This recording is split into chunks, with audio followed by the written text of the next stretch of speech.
I would say that the good candidate for assisted reproductive techniques and procedures are the one who has been struggling for some times to get pregnant.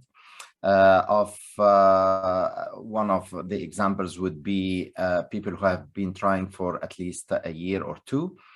Other categories would be people who have been diagnosed with unexplained infertility, means everything was normal, the sperm count is normal, and there was a good reserve, and they are both young. However, they could not achieve a pregnancy. People who have been unfortunate to have like a recurrent, for example, obstetrics failures, for example, and they could not achieve a pregnancy.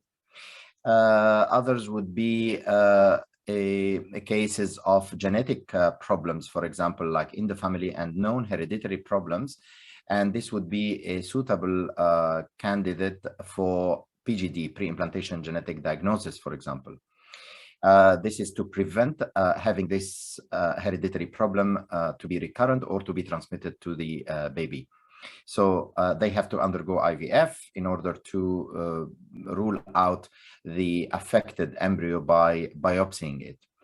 Also, people who are a little bit over age of 40, 42, and I would love to have a selection of the embryos depending on the biopsy regarding what we call a PGTA, pre-implantation genetic testing for aneuploidy. This is by far, or some women who have been unfortunate to get pregnant with their own eggs, and they would like to go ahead with egg donation, for example, or any donation on the male side as well, like sperm donation. So this is the kind of a sums up of who are the candidates who could be eligible for assisted reproductive techniques. In regards the availability of the treatments, I am very pleased to announce or to say that the term of infertility now is not commonly used. We use the term subfertility, and that is why most of the problems encountered in fertility are overcome by techniques that we have now. So on the male side, we can have opportunity to use the sperm, whether by IVF or ICSI, or even having a testicular sperm biopsy or epididymis sperm biopsy, even MESA or TISA, like all these fancy names, but it all basically are within this category of recruiting the perfect sperm in order to fertilize it with the egg. On the other hand, we have a lot of advancement in fertility technology, such as biopsying the embryos, blastocyst transfer, PGD, for example, or PGTA, which is pre-implantation genetic testing for aneuploidy. We have techniques such as obviously egg donation and surrogacy. We have a lot of offers that we can have. One of the major things that have been like a breakthrough now is the non-invasive embryo testing for aneuploidy. As you know, it used to be like by biopsying a blastocyst at day 5, but now there is a technology using the non-invasive, which is testing the fluid where, or the culture media where the embryo is being nurtured in the lab. And this gives us a good idea about the chromosomal pattern of the embryo without the need of biopsying it. So as a rule now, we are talking about giving everything we can, like as technologies, to provide help and assistance in reproductive techniques. So as I said, the problems that we used to classify as unexplained fertility is now overcome largely by using more in-depth techniques in investigating the case and then offering the suitable treatment. Regarding this question is not a kind of an answer of yes or no, because everything has got like an indication. So I would say ICSI, for example, like it could be indicated in cases where there is a low sperm count or low normal forms. It doesn't mean that it is superior than IVF in such sense. There are clinics who adopt now ICSI as a routine. However, there is no evidence for that.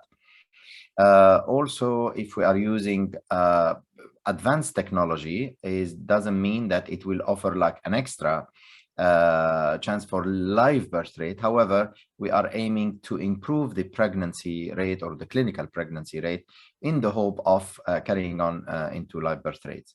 Techniques such endometrial scratch, for example, like have been now not indicated by the HFEA that it improves the live birth.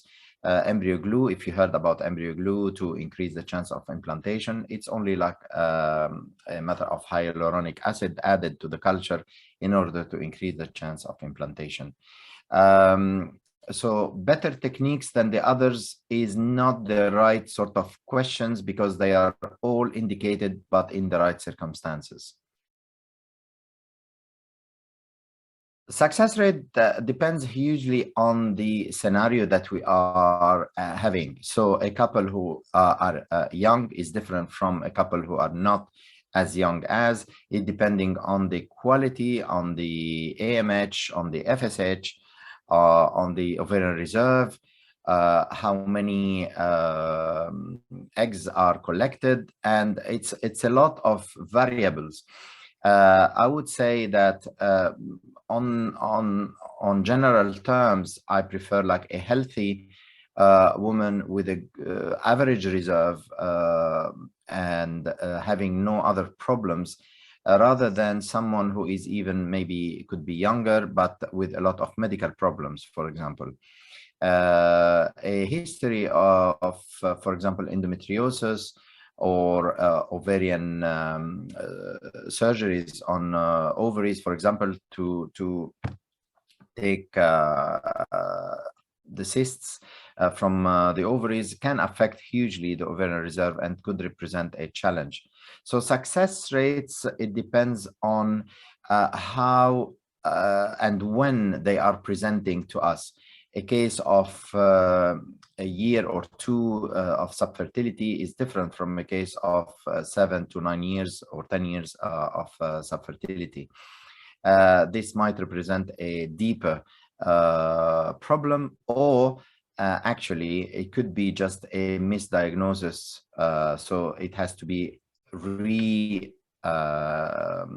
reinvestigated basically. So success rates depend also on the clinics, on the labs. We always say that the lab is a major factor in providing the success rate. A lab with the latest technologies, such as using filters, negative pressure, incubators for culturing the embryos, using the latest techniques in egg or embryo cryopreservation, such as vitrification, is definitely in favor of giving higher success rates. So success rates depends on also on the modality of treatment and the protocol used in the stimulation. Not every woman is the same. So we have to know exactly which is the best, I would say, the medication and the duration of treatment, or the variables involved in the process of the stimulation phase, in order to recruit an average number of eggs and having this suitable way of fertilizing the eggs, and as well as providing the best cultures, IVF culture medias, in order to have the division of the embryos in the perfect sort of way. Don't forget also that the embryoscope, the use of embryoscope, which is the artificial intelligence of having the embryo checked 24 hours 7 regarding the division helps a lot in selecting the best embryo to put back. So all these technologies, if they are offered in the lab within this IVF center, it's basically an indicator of a higher success rate. Don't forget that people who are having few treatments, like more than 3 cycles of IVF, they don't have the a similar chance of success rates as someone who is first or second or third round. Usually the first round of IVF is the most successful, followed by the second and third, then it plateaus, and then after many cycles, then it can even decline. So these factors has to be taken into consideration before assessing the success rates for a clinical pregnancy rate or the live birth rate. Mind you that they are two different, because we have to incorporate the chances of having, or the risk of having, a miscarriage. So the clinical pregnancy rate is always higher than the live birth rate. So please, during your search, please make sure that you are aware of the success rate presenting by the clinic, as is it clinical pregnancy rate or is it a live birth rate, and the categories of the age group they are mentioned in the success rate. What else? I have also yes, I would like you to understand as well that the success rate for egg donation is always higher than the normal eggs if there is an indication of ovarian quality impact. So I'm well aware that basically if you search for this, you will be faced by so many clinics giving you different success rates. However, mind you of looking even deeper on the actual success rates provided. Risks and side effects. Obviously, there is no procedure without side effects or risks, but we all take the risk for the benefit of having a successful outcome. In regards, for example, like if I start with the male part, if we needed to do like a procedure on the testicles to aspirate sperm or to have a biopsy, for example, it can lead to side effects or complications such as hematoma or infection. On the female side, from the stimulation phase, the side effects could be in the form of ovarian hyperstimulation, which is the main worry of us. But however, with the new short protocols with using antagonists and the special trigger injection, we can omit this complication quite significantly. Also, the risk of the procedure itself, the egg collection, as you know, there is a very small risk of bleeding, infection, or injury to bowel or bladder. This can be very much minimized nowadays by using the ultrasound guided egg collection, and usually detected very easily, like within an hour or two. That's why we are insisting that the patient in the post-op recovery can stay with us a couple of hours, where we make sure that she is okay before going home. The side effects could be from the actual medication. It can cause like a little bit of allergy or distension or feeling, but usually the dose is dose dependent. So if we had like a very high dose, this could affect more likely having side effects. However, with now most commonly the normal protocols are not using more than 300 units per day. Those days of 450 and up to 600, it's very, very seldom used. The side effects of the progestation could be in the form of a little bit of drowsiness or lazy bowel or constipation. So these are highly subjective and could be easily overcome with a little bit of dedication and being more relaxed. Obviously, the side effects of mentally, I would say, like and emotionally, as it's a procedure that involves a lot of emotions together with interruption of daily sort of life, as such as work and other responsibility. Mind you that there is always a counseling provided, and it's for free, and this will help you a lot in overcoming these side effects. I have been lucky to start this IVF business of assisted reproduction from earlier on. I started in basically in 95, where I started with technologies that were offering like maybe up to 25 and 30%. This was the norm. In the NHS, we used to quote 25% as success rate. And eventually, with the development of techniques such as ICSI in 92, it has improved the success rate, and then we are giving like more sort of quoting like more a higher percentage. Don't forget there was a huge embryology technology that has improved completely the way that the embryo is chosen. As you recall, we used to transfer embryos in day 2 or day 3 because we didn't have the technology to sustain in the lab an embryo till day 5. Also, the technique of cryopreservation has completely changed into vitrification, and this has given us the possibility to freeze embryos and cycles and do like frozen embryo cycles even more with a very good success rate, even higher than a fresh embryo transfer in some centers.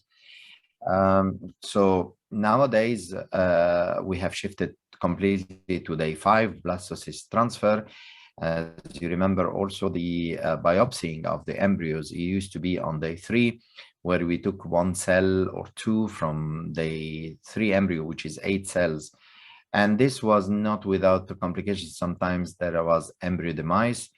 However, now with the technology of blastocyst biopsy, where we take a small biopsy from the trophectoderm of the embryo without affecting the stem cells of the actual embryonic stem cells, that is in favor as well. Now with the technologies even of non-invasive embryo biopsy, and we are aiming for an era of completely safety for the embryo. So as a whole, like an artificial intelligence that providing checking the embryos 24/7 without the need to open the incubators all the time and every day to check, and having an effect on the CO2 and oxygen concentration in the incubator, has made a huge difference. Also, we can logistically basically study the development of the embryos, and using a simple technique in order to say which embryo is going to be more suitable to transfer and have the highest implantation rates. The fact that we have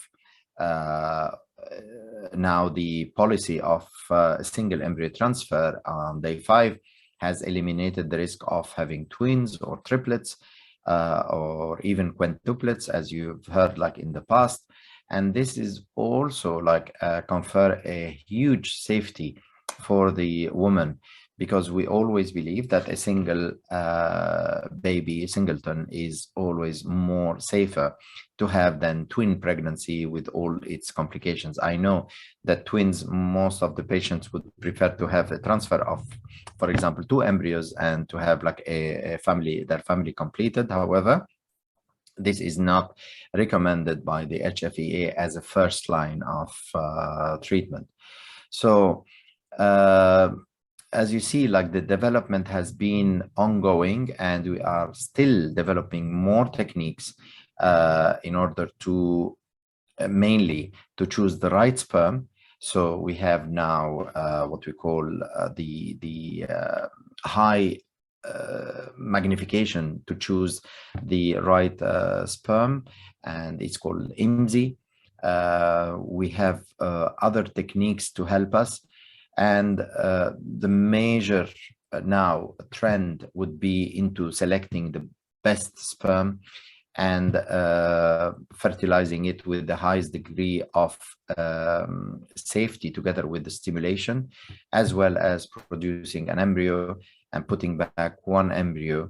The implantation studies to check the implantation failures that happens could be overcome by having more studies regarding the implantation potential of the embryo. So as I said, like from where I started, where we were quoting 25% and 30%, it went up to 40%, and now we are talking about 50% and over. So some clinics would provide even a higher success rate. Egg donation, for example, now is in the range of 60 to 70% success rates. So this is like a major breakthrough and a very satisfying end result of where we are now. Obviously, we are not aiming for 100% because this cannot beat nature. However, there will be still some problems to have every single embryo implanted and reaching a live birth, because we cannot overcome the fact of a risk of miscarriage, which is naturally dependent. So on the whole, there is almost 3 times the success rates from 30 years ago, and we are aiming hopefully for more than this.